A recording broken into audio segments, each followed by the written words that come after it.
తాకట్టులో ఉన్న బంగారాన్ని విడిపించి ఆ రోజు ఆన్లైన్ రేటుకే మేము కొంటాం. Sharma gold company. అందరికీ నమస్కారం. ముందుగా ప్రేక్షకులందరికీ క్రోధినామ సంవత్సర ఉగాది పండుగ శుభాకాంక్షలు. అయితే ఉగాది పండుగ అనగానే మనందరం కూడా ఈ సంవత్సరం మొత్తం మన రాశి ఫలాలు ఎలా ఉన్నాయి, ఈ సంవత్సరంలో మనకి ఆదాయం ఎంత ఉంది, వ్యయం ఎంత ఉంది, ఇవన్నీ కూడా డీటెయిల్డ్గా తెలుసుకోవాలని చాలా ఇంట్రెస్ట్గా వెయిట్ చేస్తూ ఉంటాం కదా. అయితే ఈ ఉగాది రాశి ఫలాలు మనకి డీటెయిల్డ్గా ఇన్ఫర్మేషన్ ఇవ్వడం కోసం మనతో ఉన్నారు ప్రముఖ జ్యోతిష్య వాస్తు పండితులు, జ్యోతిష్య వాస్తు శిక్షణ నిపుణులు, ప్రముఖ ఆధ్యాత్మికవేత్త, లలిత ఉపాసకులు బ్రహ్మశ్రీ నానాజీ పట్నాయక్ గురువు గారు. మరి పూర్తి వివరాలు గురువుగారు వాటిలో అడిగి తెలుసుకుందాం. నమస్కారం గురుగారు. శ్రీమాత్రే నమః. గురుగారు, మరి ఈ క్రోధినామ సంవత్సరంలో వృశ్చిక రాశి వారికి ఆదాయము, వ్యయము, రాజపూజ్యం, అవమానం డీటెయిల్ గా వివరించండి గురువు. తప్పకుండా. ఇక్కడ వృశ్చికం వారికైనా చూసుకుంటే 8-14 ఉంది. అంటే ఒక 8 లక్షలు సంపాదిస్తే 14 లక్షలు ఖర్చు చూపిస్తుంది. మరి యాజ్ ఇట్ ఈజ్గా ఇది ఎట్లాగైనా మార్చుకోగలమా, మార్చుకోలేమా అంటే ఖచ్చితంగా మార్చుకోగలం. ఎందుకంటే జ్యోతిష్శాస్త్రం ఉండేదే మనం మార్చుకోవడానికి, ఏది యాజ్ ఇట్ ఈజ్ పని ఏది ఎలా ఉందో అలాగే అనుభవించడానికి కాదు. అదే అనారోగ్యం వచ్చినప్పుడు మెడిసిన్ లాగా సేమ్ యాజ్ ఇట్ ఈజ్. మంచి ఉదాహరణ చెప్పారు. సేమ్ యాజ్ ఇట్ ఈజ్ మనకి ఇప్పుడు రోగం వస్తుంది, అలాగే అనుభవించడానికి మెడికల్ శాస్త్రం కాదు కదా. అలాగే ఇది కూడా అలా ఏంటంటే వీరు ఫైనాన్షియల్ గ్రోత్ పెరగాలి అంటే దత్తాత్రేయుని ఎక్కువగా ఆరాధించాలి.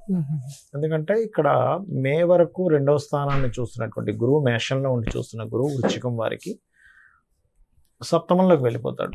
వెళ్ళిపోయినప్పుడు సెకండ్ హౌస్ మీద దృష్టి తగ్గుతుంది.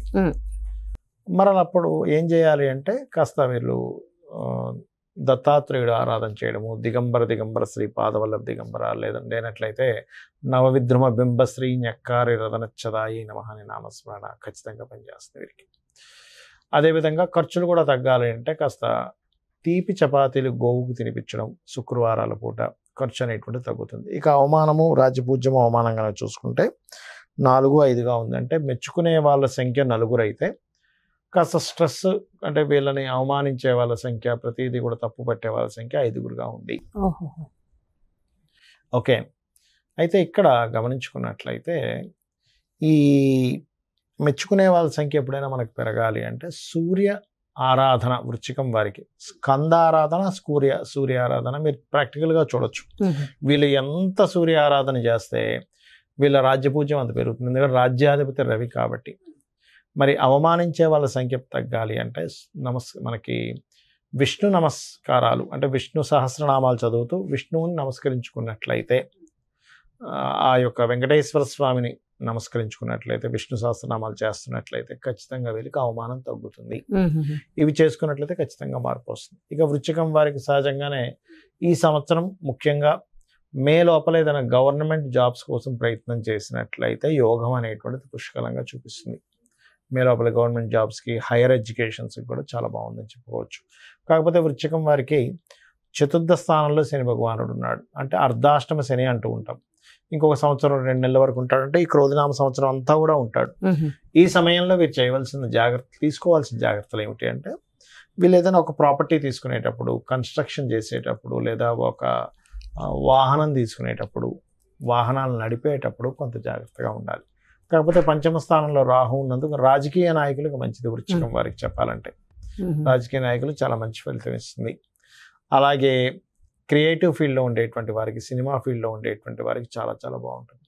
కానీ నార్మల్గా ఈ ఫీల్డ్స్ కాకుండా నార్మల్గా ఎక్కువ ఆలోచించే వారికి మాత్రం తీవ్రమైన ఆలోచనలు కూడా ఇస్తుంది 5వ రాహు అనేటువంటిది. ఆలోచన స్థానం ఎక్స్పాండబుల్ ప్లానెట్ కాబట్టి అదొకటి.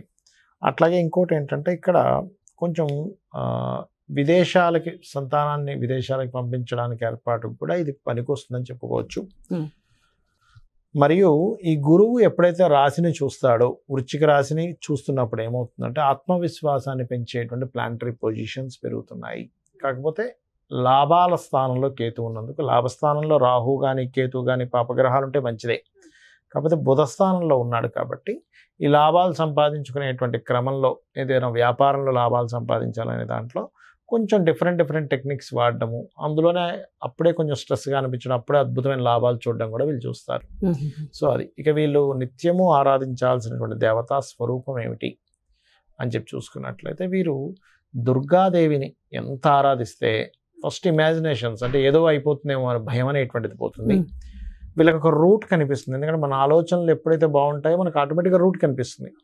ఆ రకంగా వీళ్ళకి ఒక అంటే వీళ్ళు కన్ఫ్యూజన్లో ఉన్నటువంటి కన్ఫ్యూజన్ స్టేజ్ నుంచి బయటపడతారు ఖచ్చితంగా దుర్గా ఆరాధన కనుక చేసినట్లయితే ఈ సంవత్సరంలో ప్రత్యేకంగా. ఓకే, సో ఓవరాల్ గా బాగుంది. వృశ్చిక రాశి వారికి కూడా బాగుంది. చిన్న చిన్న పరిహారాలు చేసుకుంటే సరిపోతుంది. అంటే ఇక్కడ బాగుండడం అంటే బాగుండడం అనేది మన చేతుల్లో ఉంది, మన చేతుల్లోనే ఉంది. అమ్మవారిని పట్టుకుంటే అదే బాగుంటుంది. అది బాగుంటుంది. అమ్మను పట్టుకున్న వాడికి ఎలా అయితే అన్నానికి లోటు ఉంటుందో అమ్మవారు పట్టుకున్న వాడికి దేనికి లోటు ఉంటుంది. అంతే. సో నిజంగా అంటే ప్రతి జాతకం కూడా మన చేతుల్లోనే ఉంటుంది, మనమే మార్చుకోగలం. ఆ రెమెడీస్ చక్కగా మీరు అందించారు గురుగారు. Thank you so much. అయితే ప్రపంచ వ్యాప్తంగా దేశ వ్యాప్తంగా మొత్తం ఎలా ఉండబోతుంది అంటారు ఈ సంవత్సరం? ఒకటేనమ్మా, క్రోధినామ సంవత్సరానికి అధిపతి ఎవరు, అంటే ఈ సంవత్సరానికి రాజు ఎవరు అనేటువంటిది తీసుకుంటే కుజుడు అవుతాడు. కుజుడు అంటే ఫైటింగ్, గొడవలు, ఉద్యమాలు, యుద్ధాలు, వీటికి కారకుడు అనమాట కుజుడు. అందుకని అటువంటి వాతావరణం కనిపిస్తుంది. అయితే లక్కీ ఏంటంటే కాలసర్ప దోషం నుంచి గురువు బయట ఉన్నాడు, అది కొంత సేఫ్ ఇస్తుంది. బట్ ఏదైనా కానీ కొంచెం యుద్ధ సంబంధంగా అంటే రాజులకి ఇప్పుడు చూడండి అప్పటిదాకా అక్కర్లేదు, మనకి ఫిబ్రవరి నుంచే స్టార్ట్ అయింది దాని ప్రభావం. ఎందుకంటే ఈ రవి మనం జనవరిలో మనం చెప్పుకున్నప్పుడు కూడా చెప్పుకున్నాం, కొంచెం ఈ సమయంలో కొంచెం ఈ బాంబు పేలుళ్ళని లేకపోతే ఈ గొడవలని, కొంచెం ఈ యుద్ధ నౌకల్ని ట్రాప్ చేయడం అని, లేకపోతే అంటే నౌకా దళాల మీద లేకపోతే నౌకల మీద అంటే జలరాశుల్లో కుజుడు శని ఉన్నారు కాబట్టి నౌకల మీద అంటే దాడి చేయడం, దాన్ని హైజాక్ చేయడం లాంటివి ఉంటాయని చెప్పుకున్నాం లాస్ట్ మాట్లాడితే జరిగింది ఈ మధ్య అంతా కూడా. అంటే ఏమిటి, ఈ సంవత్సరం ప్రత్యేకంగా కొంతవరకు ఈ యుద్ధ సంబంధించినటువంటి ఈ మనం ఊహించినటువంటి మార్పులు అనేకమైన జరుగుతాయి. అంటే అసలు లాస్ట్ మినిట్ వరకు ఇది మారదు, ఇలాగే జరుగుతుంది అనుకుంది, అది సడన్ గా మార్పు వచ్చేస్తుంది. అసలు ఎవరు ఎక్స్పెక్ట్ కూడా చేయరు, అసలు ఇలా జరుగుతుందా, ఇలాంటివి కూడా జరుగుతుంది అసలు ప్రపంచంలో అన్నట్టుగా జరుగుతుంది. అన్ని మార్పులు ఏదైనా కావచ్చు. అంటే టెక్నికల్ గా హై లెవెల్లో మార్పులు చూస్తాము, రాజకీయంగా హై లెవెల్లో మార్పులు చూస్తాము, గుర్తుపెట్టుకోండి. అసలు మోసాల లెవెల్లో కూడా హై లెవెల్లో మార్పులు చూస్తాం. సో కాస్త కేర్ఫుల్ గా ఉండాల్సిన సమయం because of Saturn Mars combination అలాంటిది. అందులో పర్టికులర్ గా మే వరకు ఈ జాగ్రత్తలు తీసుకోవాలి, మెయిన్గా మే వరకు. అదొకటి. ఇక మిగతా అంశాలు కనుక చూసుకుంటే కనుక అంటే వీళ్ళు మరి ఇప్పుడు ఈ యుద్ధ సంబంధించిన ఇవన్నీ అనుకున్నాం కదా, మరి రకరకాల దేశాల్లో మన ఇండియన్స్ ఉంటారు, అందరూ కూడా మనుషులే కాబట్టి వీళ్ళెవరూ కూడా ఇబ్బంది పడకుండా ఉండాలి అంటే ఒకటే గుర్తుపెట్టుకోండి, కాలభైరవ అష్టకము, కాళికాదేవి యొక్క స్తోత్రాలు, కాలభైరవ అష్టకం కానీ, నృసింహస్వామి యొక్క స్తోత్ర పఠనం చేయడం కానీ, ఆంజనేయ స్వామి యొక్క ఆరాధన చేయడం కానీ, ఇవి గనక చేయగలిగితే, లేదా మీకు దగ్గరలో గోశాల ఉంది, గోవులకు కాస్త బెల్లము, అదేవిధంగా నువ్వులు కాదు సారీ బెల్లము మరియు క్యారెట్లు, నువ్వులు తినిపించకూడదు, పొరపాటు నువ్వులు అన్నాను, నువ్వులు అస్సలు తినిపించకూడదు, బెల్లము క్యారెట్స్ తినిపించాలి. నువ్వులు దానం మాత్రమే ఇవ్వాలి. చాలామంది అంటుంటారు ఏమంటే నువ్వులు మేము తినిపించాలా అని అడుగుతూ ఉంటారు, ఏది పురోహితుడు తీసుకోవట్లేదని. ఎందుకంటే అమ్మ అది ఏదైనా మనకి ప్రెగ్నెన్సీతో ఉందనుకోండి, దాని ప్రెగ్నెన్సీ ఇచ్చినవ్వడం వల్ల మరింత దోషం ఏర్పడుతుంది. కాబట్టి ఇది జాగ్రత్త తీసుకోవాలి. సో కాబట్టి ఈ జాగ్రత్తలు తీసుకుంటే సరిపోతుంది. ఇదంతా ఓవరాల్ గా సామూహికంగా కూడా చేయడం వల్ల ప్రపంచానికి ఇంకొంచెం మంచి జరుగుతుంది కదా గురుగారు. ఇవే కాకుండా ఇంకేమైనా జాగ్రత్తలు తీసుకోవాల్సిన అవసరం ఉంటుందంటారా? జాగ్రత్తలు అంటే ఏం లేదమ్మా, ఒకటి గుర్తుపెట్టుకోండి, నేను చెప్పేది ఒకటే, మనకి ఎప్పుడైనా సరే గ్రహస్థితిలో ఎలాగున్నా అంటే మన జాతకం ఎలా ఉంది, వాస్తు ఎలా ఉంది, ఇవన్నీ ఎలాగున్నా నేను చెప్పేది ఒకటే, అమ్మవారిని గనక మనం ఆశ్రయించినట్లయితే ఇవన్నీ కూడా పక్కకు పోతాయి. అయితే మరి ఈ శాస్త్రం ఎందుకు ఇచ్చింది అమ్మవారు? ఈశ్వరుడే స్వయంగా కూడా జ్యోతిష్ శాస్త్రాన్ని ఇచ్చాడు కదా, మనం చెప్పుకుంటూ ఉంటాం కొన్ని వాటిల్లో మహర్షుల ద్వారా మనకు అందించాడని. మరి ఆ పరమేశ్వరుడు ఎందుకు అందించాడంటే మనకు ఒక జాగ్రత్త చూసుకోవడానికి, ఒక రూట్ మ్యాప్ లాగా మనం ఒక తయారు చేసుకుంటున్నాం. ఏది ఏ రూట్లో ఎక్కడ ట్రాఫిక్ ఉంది, ఎక్కడ ఏది ఉంది అన్ని తెలుసుకుని దాన్ని బట్టి వెళ్తున్నాం కదా. అలాగే మనకు భగవంతుడే ఈ యొక్క జ్యోతిష్ శాస్త్రాన్ని అందించాడు. దీనివల్ల ఏమిటి, మనం మన జన్మజాతకం కూడా చూసుకోవాలి. అంటే మన జన్మజాతకంలో లగ్నబలం ఎలా ఉంది, ధనం ఏ మార్గంలో వెళ్తే మనకు ధనం సంపాదిస్తాము, ఏ రకంగా ప్రయత్నిస్తే మన ప్రయత్నాలు సఫలీకృతం అవుతాయి, ఏ దిశలో ఉంటే మనకి బాగుంటుంది, సంతాన అభివృద్ధి ఎందుకు అవ్వట్లేదు, వివాహం ఎందుకు అవ్వట్లేదు, మన జన్మజాతకంలో ఉంటుంది. అంటే ఏ సమయంలో వివాహం చేసుకుంటే బాగుంటుంది, అదేవిధంగా మనకి ఏ వృత్తుల్లో బాగుంటుంది, ఏ వ్యాపారాల్లో బాగుంటుంది, ఎందులో ఎప్పుడు ఇన్వెస్ట్మెంట్ చేస్తే మంచిది, ఎప్పుడు ఇన్వెస్ట్మెంట్ చేయకూడదు అనేటువంటి అన్ని విషయాలు ఉంటాయి. మీకు అనిపిస్తుంది మరి ఇవి అన్నీ మన జన్మజాతకంలో ఉంటే మనం మరి ఈ గోచార ఫలితాలు ఇవన్నీ ఎందుకు చెప్పుకుంటున్నాం అంటే ఒకటే గుర్తుపెట్టుకోండి అమ్మా. ఇప్పుడు మీరు షూటింగ్కి వచ్చారు కదా, నార్మల్గా మీ ఇంటి నుంచి ఇక్కడ 40 నిమిషాలు అనుకోండి కార్లో రావడానికి. అదే ట్రాఫిక్ జామ్ అయితే 1.5 hours కూడా పెట్టేస్తుంది కదా. అంటే ఏమిటి, గంటలోనో 40 నిమిషాల్లోనో వస్తాననేది మీరు ఏం చెప్తారు, గంటన్నర పడుతుందండి అంటారు. అంటే మీ కారు మీరు మీ డ్రైవర్ కానివ్వండి, మీరు ఓన్గా డ్రైవ్ చేసుకున్నా మీ కారు అదే రోడ్ అయినా కూడా మరి ట్రాఫిక్ ఉన్నప్పుడు ఏమో ఎక్కువ టైం పడుతుంది, ట్రాఫిక్ లేనప్పుడు 1/2 hourలో రాగలుగుతున్నారు. అంటే దాని అర్థం ఏమిటి, సమయం బయట ఉండే వాతావరణం కూడా మనకు సహకరిస్తేనే మనం సమయానికి వెళ్ళగలం. అలాగే గోచారం అనేటువంటిది ఏంటంటే ఇప్పుడున్న గ్రహస్థితి, ఇప్పుడుండే గ్రహస్థితి ఏ విధంగా ఉంది, పరిస్థితులు ఎలా ఉన్నాయి అనేది చెప్పేదే గోచారం. సో ఈ సంవత్సరం ఈ విషయాలు ఇలా ఉంది కాబట్టి నువ్వు ఈ రెమెడీ చేసుకో, నీ జన్మజాతకం కూడా చూసుకో, ఈ రెండు కలుపుకో.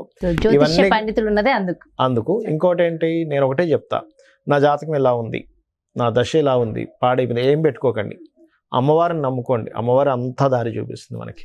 ఎలా ఉన్న జాతకం ఎలా ఉన్నా అమ్మవారు చూపిస్తుంది.